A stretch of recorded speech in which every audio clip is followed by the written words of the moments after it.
I am grateful Je suis reconnaissant d'être avec vous aujourd'hui et de tirer de la force de vos témoignages. Au-delà de ce que les mots peuvent exprimer, je suis reconnaissant de vos gentils mots de soutien, de vos expressions d'amour et de vos prières. Aujourd'hui, je vais me permettre de vous raconter quelques souvenirs personnels. Je suis né de bons parents. Mon père, Joseph L. Worslin, m'a appris la valeur du travail et de la compassion. Il était évêque de notre paroisse pendant la Grande Dépression. Il se souciait véritablement des gens dans la détresse.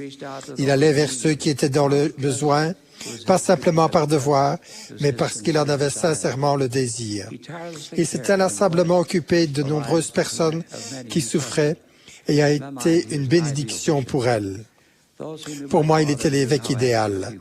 Tous les gens qui connaissaient mon père savaient tout le travail qu'il accomplissait. Quelqu'un m'a dit un jour que mon père pouvait faire le travail de 3 hommes. Il ralentissait rarement. En 1938, ses affaires marchaient bien quand il a reçu un appel du président de l'Église, Heber J. Grant.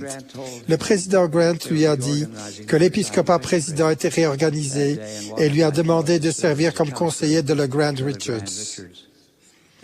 Mon père était très surpris et a demandé si sa femme et lui pouvaient d'abord prier à ce sujet. Le président Grant a dit, « Frère Worslin, il ne reste que 30 minutes avant la prochaine session de la conférence et je voudrais me reposer un peu. Que dites-vous? » Bien sûr, mon père a dit oui. Il a servi pendant 23 ans, dont 9 comme évêque président de l'Église.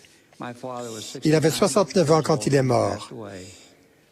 Je me trouvais avec lui quand il a eu subitement un malaise. Peu après, il est mort. Je pense souvent à mon père, il me manque. Ma mère, Madeleine Bittner, a eu aussi une grande influence sur moi. Dans sa jeunesse, c'était une grande sportive, une championne de sprint.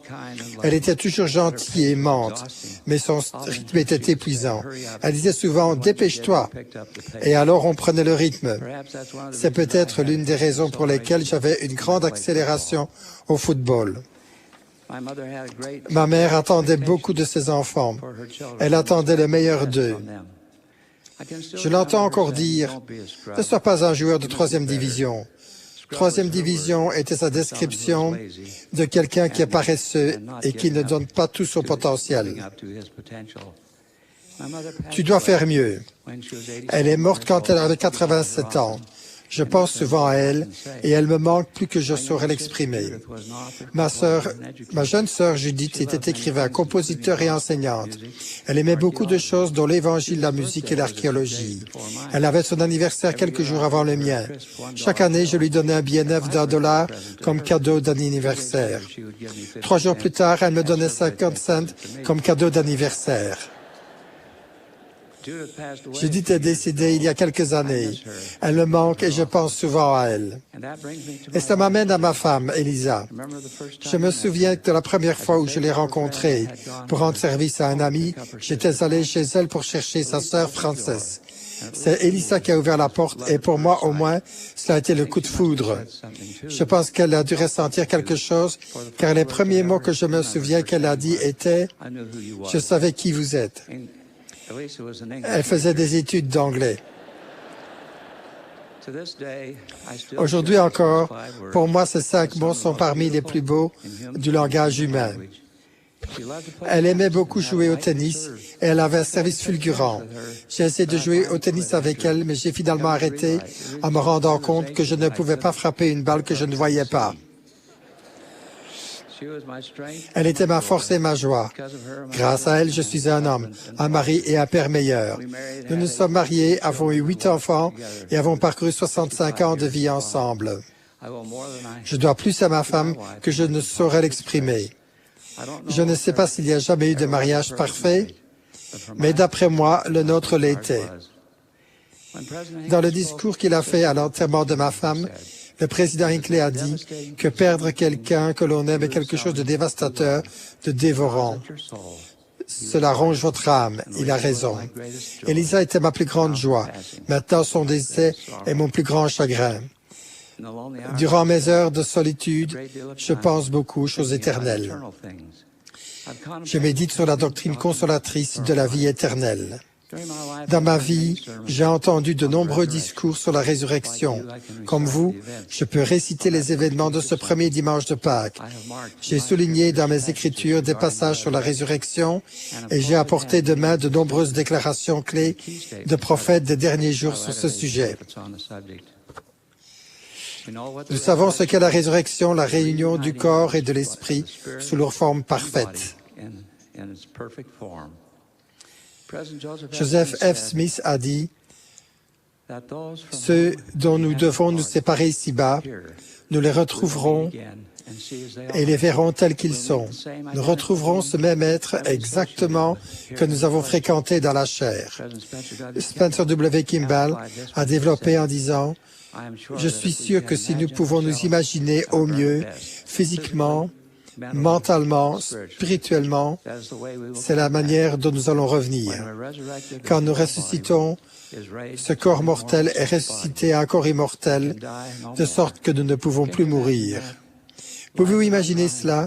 La vie à la fleur de l'âge, jamais malade, jamais de chagrin, jamais affligé par les difficultés qui nous assaillent si souvent dans la mortalité. La résurrection est au cœur de nos croyances chrétiennes. Sans elle, notre foi n'a pas de sens. L'apôtre Paul a dit, « Si Christ n'est pas ressuscité, notre prédication est donc vaine, et votre foi aussi est vaine. » Tout au long de l'histoire du monde, il y a eu des âmes grandes et sages, dont beaucoup ont proclamé une connaissance particulière de Dieu. Mais quand le Sauveur est ressuscité, il a fait quelque chose que personne n'avait jamais fait. Il a fait quelque chose que personne d'autre ne pouvait faire. Il a brisé les liens de la mort, non seulement pour lui-même, mais également pour tous ceux qui ont jamais vécu, justes et injustes. Quand le Christ est ressuscité, devenant les prémices de la résurrection, il a mis ce don à la disposition de tous. Et par cet acte sublime, il a adouci le chagrin dévastateur, dévorant, qui ronge l'âme de ceux qui ont perdu de précieux êtres chers. Je pense au sombre vendredi, où le Christ a été élevé sur la croix. Ce vendredi terrible, la terre a tremblé et s'est assombrie. Des orages effrayants se sont abattus sur la terre. Les hommes vils qui en voulaient à sa vie se réjouissaient. Jésus était mort. Les gens qui le suivaient allaient sûrement se disperser. Ce jour-là, ils étaient triomphants. Ce vendredi-là, le voile du temple s'est déchiré en deux. Marie de Magdala et Marie, mère de Jésus, étaient toutes les deux accablées de chagrin et de désespoir. L'homme superbe qu'elles avaient aimé et honoré était accroché sans vie sur la croix. Ce vendredi-là, les apôtres étaient accablés. Jésus, leur Sauveur, l'homme qui avait marché sur les eaux et ressuscité les morts, était lui-même à la merci d'hommes méchants. Ils ont vu, impuissants, ses ennemis le vaincre. Ce vendredi-là, le Sauveur de l'humanité était humilié, blessé, maltraité et injurié.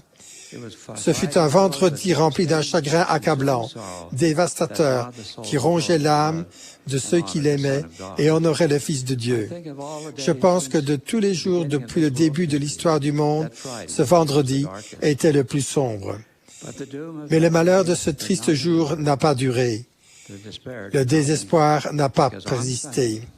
Parce que le dimanche, le Seigneur ressuscité a rompu les liens de la mort.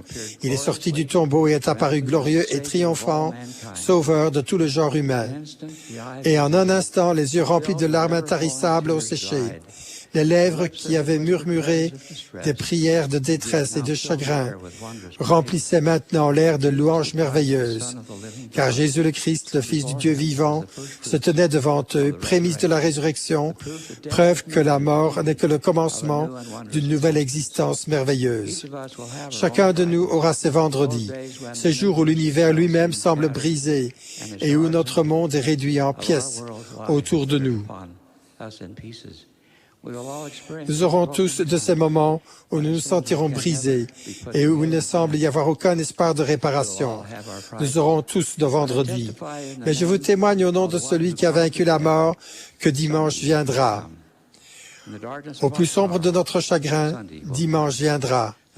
Quel que soit notre désespoir, quelle que soit notre tristesse, dimanche viendra. Dans cette vie ou dans la suivante, dimanche viendra. Je vous témoigne que la résurrection n'est pas une fable. Nous avons le témoignage personnel des gens qui l'ont vu. Des milliers de gens dans l'Ancien et le Nouveau Monde ont témoigné du Sauveur ressuscité. Ils ont touché les blessures dans ses mains, ses pieds et son côté. Ils ont pleuré d'une joie sans partage en le prenant dans leurs bras. Après la résurrection, les disciples ont été régénérés. Ils ont parcouru le monde en proclamant la glorieuse nouvelle de l'Évangile. Ils auraient pu décider de retourner à leur ancienne vie, à leur ancien métier. Avec le temps, leur engagement envers le Christ aurait été oublié. Ils auraient pu nier la divinité du Christ. Mais ils ne l'ont pas fait. Face au danger, au risque d'être tournés en ridicule, à la menace de mort, ils sont entrés dans des palais, des temples et des synagogues proclamant audacieusement Jésus-Christ, le Fils ressuscité du Dieu vivant. Beaucoup d'entre eux ont donné leur précieuse vie pour sceller leur témoignage. Ils sont morts en martyrs en rendant leur témoignage du Christ ressuscité. La résurrection a transformé la vie des gens qui en ont été témoins. Ne devrait-elle pas transformer la nôtre, frères et sœurs? Nous ressusciterons tous. Et ce jour-là, mon Père prendra ma mère dans ses bras. Ce jour-là, je prendrai de nouveau mon Élisa bien-aimée dans mes bras. Grâce à la vie et au sacrifice éternel du Sauveur du monde, nous retrouverons ceux que nous avons chéris. Ce jour-là, nous connaîtrons l'amour de notre Père céleste. Ce jour-là, nous nous réjouirons que le Messie ait tout vaincu pour que nous puissions vivre éternellement. Grâce aux ordonnances sacrées que nous recevons dans les saints temples, notre départ de cette brève condition mortelle ne peut interrompre longtemps les relations qui sont assurées par des cordes faites de liens éternels. Je témoigne solennellement que la mort n'est pas la fin de l'existence. Si c'est dans cette vie seulement que nous espérons en Christ, nous sommes les plus malheureux de tous les hommes. Grâce au Christ ressuscité, la mort a été engloutie dans la victoire. Grâce à notre Rédempteur bien-aimé, nous pouvons élever la voix, même au milieu de nos vendredis les plus sombres, et proclamer « Ô mort, où est ta victoire? Ô mort, où est ton aiguillon ?» Quand le président Hinckley a parlé de la solitude terrible que connaissent les gens qui perdent des êtres chers, il a aussi promis que dans le calme de la nuit, une voix douce et tranquille murmure à notre âme, « Tout va bien ». Je suis infiniment reconnaissant de la doctrine vraie et sublime de l'Évangile et du don du Saint-Esprit qui a murmuré à mon âme les mots paisibles de consolation promis par notre prophète bien-aimé. Au plus profond de mon chagrin, je me réjouis de la gloire de l'Évangile. Je me réjouis que le prophète Joseph Smith ait été choisi pour rétablir l'Évangile sur la terre dans notre dernière dispensation. Je me réjouis d'avoir un prophète, Gordon B. Hinckley, qui dirige l'Église du Seigneur de nos jours.